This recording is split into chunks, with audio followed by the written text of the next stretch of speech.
अपने बयानों और प्रवचनों के कारण अक्सर चर्चाओं में रहने वाले बागेश्वर धाम के महंत पंडित धीरेन्द्र शास्त्री पर मुश्किलों का पहाड़ टूट पड़ा है। हाल ही में बाबा का एक वीडियो सोशल मीडिया पर खूब वायरल हो रहा है।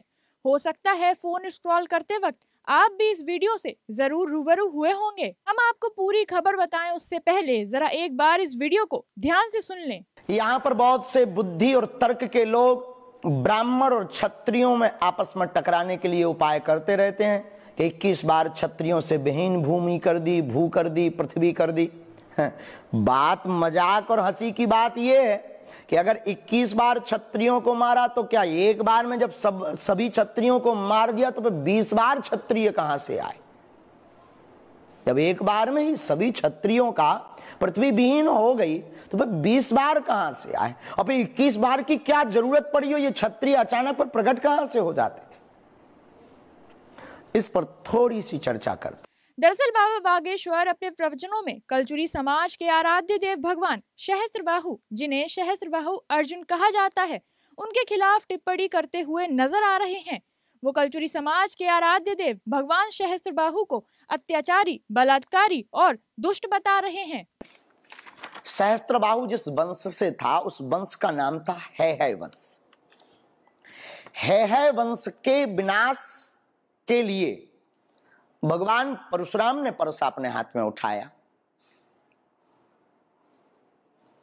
है वंश का राजा बड़ा ही कुकर्मी, साधुओं पर अत्याचार करने वाला, स्त्रियों पर बलात्कार करने वाले जितने भी क्षत्रिय वंश के राजा थे, ऐसे आतताइयों के खिलाफ परसा उठाया भगवान परशुराम ने। और शास्त्र में कहा है परित्राणाय साधूनाम विनाशाय च दुष्कृताम। साधु का काम ही है दुष्टों को ठिकाने लगाते रहना।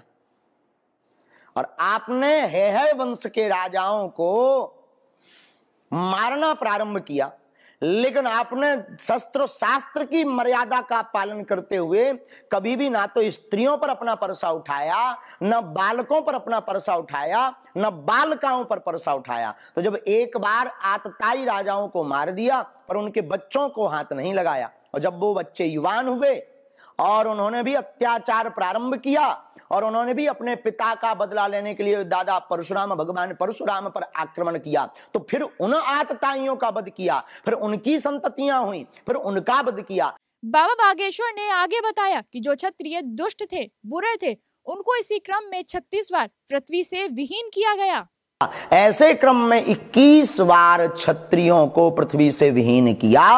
उन क्षत्रियों को जो बड़े ही दुष्ट प्रवृत्ति के थे, जो है बड़े निर्मम थे, जो बड़े ही बेकार वृत्ति के भाव के थे, ऐसे क्षत्रियों का वध भगवान परशुराम ने किया 21 बार। इससे सिद्ध होता है भगवान परशुराम क्षत्रिय विरोधी नहीं थे। भगवान परशुराम तो पापाचारी, अत्याचारी मानवों के विरोधी थे, और ऐसे व्यक्तियों का वध करना ही शास्त्र कहता आतताई वधारणा। आतताई का वध करना अधर्म नहीं है।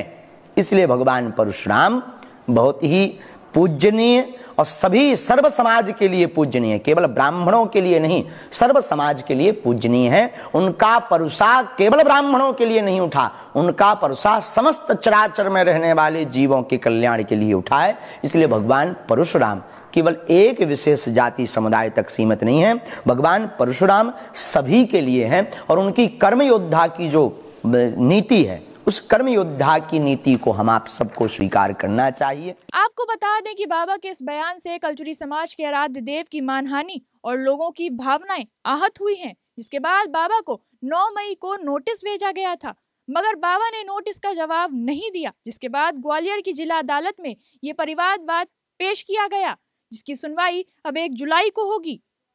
वहीं इस पूरे मामले में एडवोकेट अनूप शिवहरे ने क्या कुछ बताया, सुनिए जरा।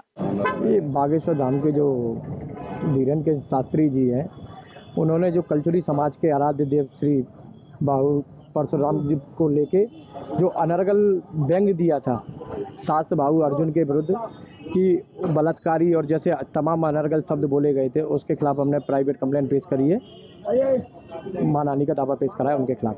हाँ, किस तरह से आपके संज्ञान में आया मामला? ये यूट्यूब पे एक वीडियो उनके द्वारा डाला गया था जिसमें उन्होंने परशुराम जी को लेके और शास्त्र बाहु अर्जुन के बारे में तमाम सारे वक्तव्य दिए थे कि वो बलात्कारी हैं, दुष्ट हैं, दुराचारी हैं। इस तरीके की तमाम सारी वीडियो उनके द्वारा डाली गई थी, जिसके संबंध में हमने उन्हें लीगल नोटिस दिया। लीगल नोटिस का जब जवाब नहीं दिया गया तो उनसे कहा गया था कि जिस सार्वजनिक तौर से माफ़ी मांगे, जिससे पूरे देश भर में 15 करोड़ से ज़्यादा लोग कलचुरी समाज के जिनके भावनाओं को आहत किया गया है, जिसके संबंध में हमने नोटिस दिया था। उनके द्वारा अगर माफ़ी मांगी जाती तो शायद ऐसा नहीं।